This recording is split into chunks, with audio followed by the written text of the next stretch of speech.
తిరుపతి జిల్లా నారాయణవరం మండలంలో జరిగిన 5గురి మరణాల ఉదాంతం కలకలం రేపుతోంది.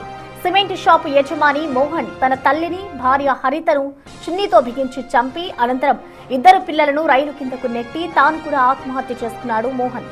ఎంతో అన్యోన్యంగా ఉండే ఈ కుటుంబంలో జరిగిన ఈ విషాదానికి గల కారణాలు అంతుచిక్కడం లేదు. మోహన్ ఏదైనా సైకలాజికల్ డిజార్డర్తో బాధపడుతున్నాడా లేదా గతంలో చికిత్స తీసుకున్నాడా అనే కోణంలో ఆరా తీస్తున్నారు పోలీసులు. ప్లాన్ ప్రకారం జరిగిన ఈ దారుణం వెనుక గల మిస్టరీని ఛేదించేందుకు దర్యాప్తు ముమ్మరం చేశారు పోలీసులు.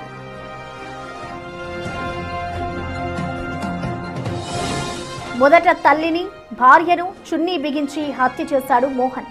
అనంతరం సాయంత్రం వరకు ఉండి ఆ తర్వాతే పిల్లలను రైలు కిందకు నెట్టి తాను సూసైడ్ చేసుకున్నాడు. దీంతో ఒకే కుటుంబానికి చెందిన 5గురి మరణాలు రాష్ట్ర వ్యాప్తంగా కలకలం రేపాయి. అందరితో కలుపుగోలుగా ఉండే మోహన్ ఇలాంటి నిర్ణయం ఎందుకు తీసుకున్నాడనేది మిస్టరీగా మారింది.